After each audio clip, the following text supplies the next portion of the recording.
So the yeas are 47, the nays are 53. The motion is not agreed to. Mr. President. The senator from Louisiana. Mr. President, we just spent 13 hours doing motions. Does the senator want to call up his amendment? Mr. President, I call up my amendment 2772 and ask that it be reported by number. The clerk will report. The senator from Louisiana, Mr. Kennedy, proposes an amendment number 2772 to amendment number 2360. Mr. President, we just spent 13 hours on motions to commit. I'm not blaming my Democratic colleagues because we had to agree to it. But anybody with a brain above a single-cell organism knows that a motion to commit has no chance of passing. So basically, we've been standing around for 13 hours. We might as well just been standing around sucking on our teeth. Now, I'd like to ask for order in this chamber. At least we can have that. There'll be order, please. Mr. President, in this bill, $1 billion is set aside to be spent by September 30th, 2027 to carry out the Defense Production Act. That's it. That's all there is. Now, I'm not a big fan of government-directed industrialization. Government-directed industrialization is when government, with its superior instincts and infallible judgment, decides to pick winners and losers in the private sector. This business gets some money, but you, Ms. Businesswoman, you can't have the money.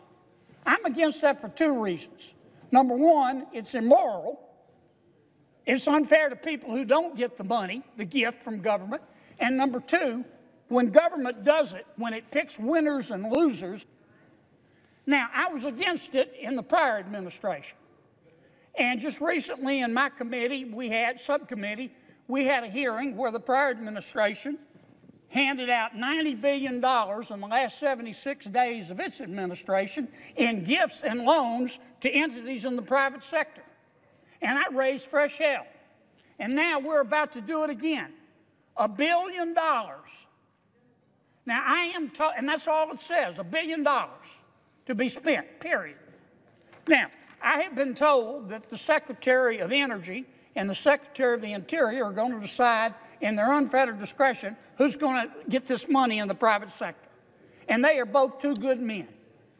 I know that both of those secretaries, I voted for them. They are total ballers.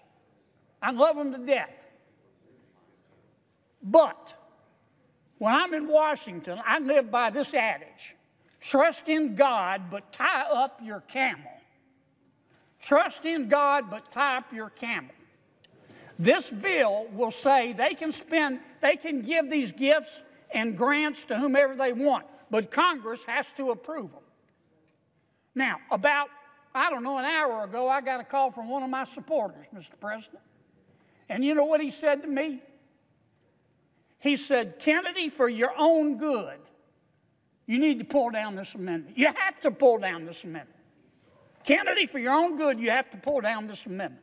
And you know what I told him, Mr. President?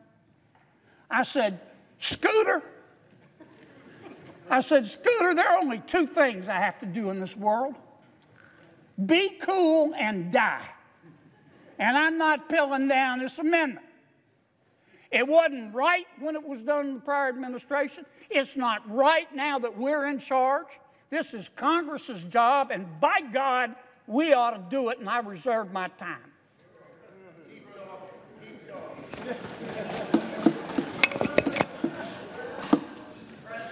The senator from Vermont. All right. I support the Kennedy Amendment, but not for the reasons my friend from Louisiana does. I think that there should be some flexibility and there should be some governmental policy that helps our industry. And I do agree that the president should have some power. What I do not believe is that the Congress should be powerless. And that's what we have become. ceding our Article I authority to a chief executive, and I don't care whether it's a Republican or Democrat. The most important branch is the Article I branch because we are the closest to the people. And how is it that we have in this bill $1 billion that goes to an executive to be spent in ways we have no input as to how it will be spent? We have no accountability. We have no way to tell the people we represent how this money is being spent and why.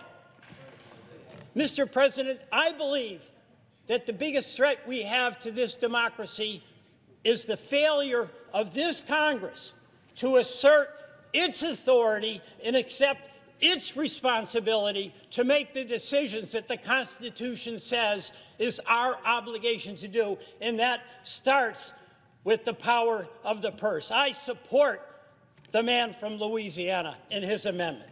I yield the floor. Mr. President, how much time do I have? Mr. President, I understand my esteemed colleague and I disagree. Okay. The senator from Louisiana has 30 seconds, and the senator from South Carolina has 4 minutes. Thank you, Scooter. I'm Mr. President.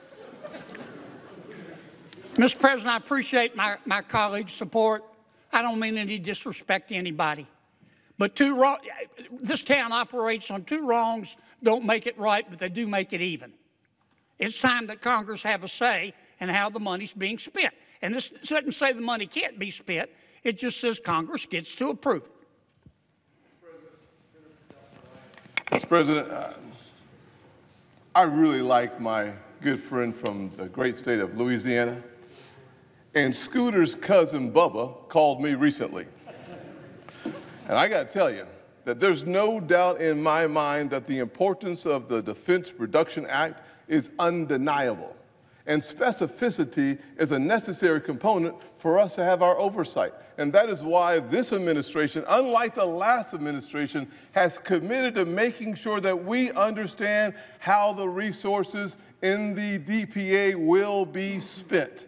We have that commitment on a quarterly basis to receive the necessary information so that we understand with great clarity and transparency how the dollars within the DPA will be spent. But here's what we also know, that we remain reliant on China for critical minerals. Here's what we know, that the United States of America, the city on the hill, remains dependent on foreign powers for our necessary resources. We are not self-reliant in areas that matter the most to the American people and, frankly, to America's future. Now, you can think of this as just hyperbole, but the fact of the matter is clear when you look back to recent issues like COVID and PPE. We were begging China to help the American people, Mr. President. We were begging China for medicine, masks. We cannot allow this great nation to be dependent on other nations. We must become more self-reliant. And in the spirit of self-reliance, this administration, whom I will say, I trust President Trump. I trust his word to produce the results we need for this nation, to make sure that we are self-reliant, and I trust the president to produce the information that will satisfy my good friend, Senator Kennedy. But let me close with this.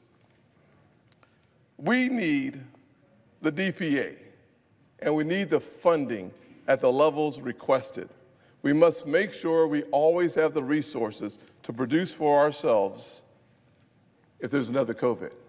In the same way that we use the DPA to build levees and flood walls after Hurricane Katrina, we need to make sure we have the resources in place for natural emergencies.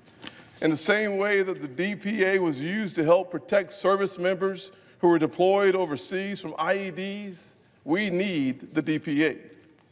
So, Mr. President, I ask my colleagues to vote no on this amendment. The pending amendment does not produce a change in outlays of revenues. I raise a point of order under Section 313B1A of the Congressional Budget Act of 1974. The Senator from Louisiana.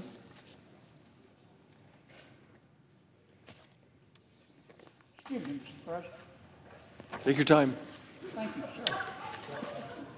Pursuant to Section 904 of the Congressional Budget Act of 1974, I move to waive the point of order, reminding the body that I'm not striking the spending, I'm just asking Congress to approve it. And I ask for the ayes and nays. Is there sufficient second? There appears to be. The court will call the roll. Ms. Also Brooks. Ms. Baldwin. Mr. Banks.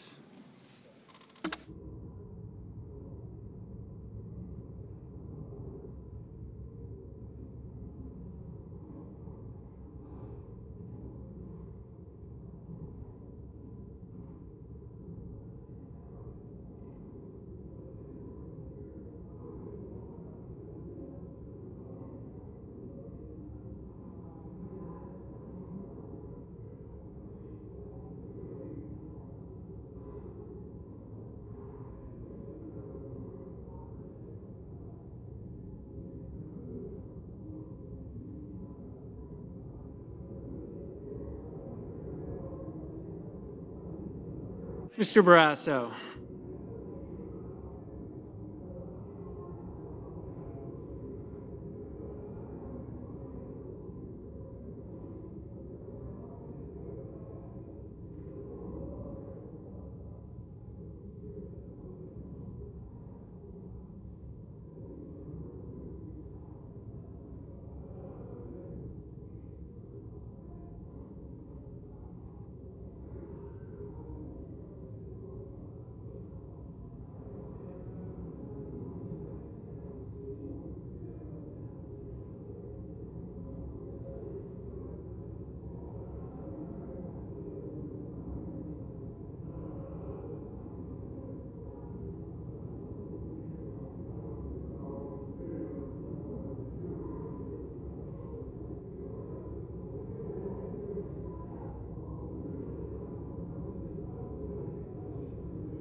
Mr. Bennett. Mrs. Blackburn. Mr. Blumenthal. Ms. Blunt-Rochester. Mr. Booker.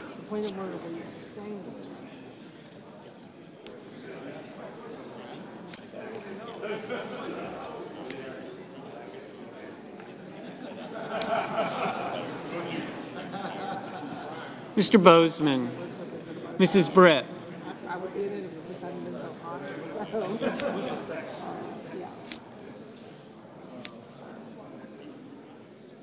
Mr. Budd, Ms. Cantwell, Mrs. Capito, Mr. Cassidy, Ms. Collins, Mr. Coons, Mr. Cornyn, Ms. Cortez Masto.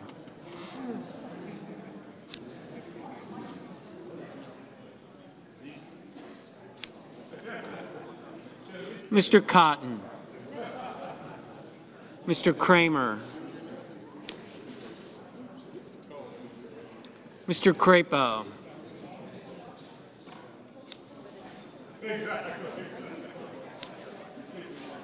Mr. Cruz, Mr. Curtis, Mr. Daines, Ms. Duckworth,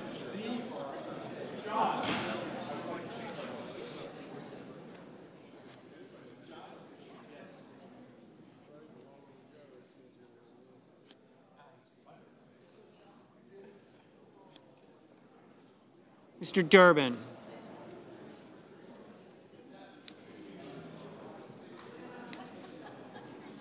Ms. Ernst,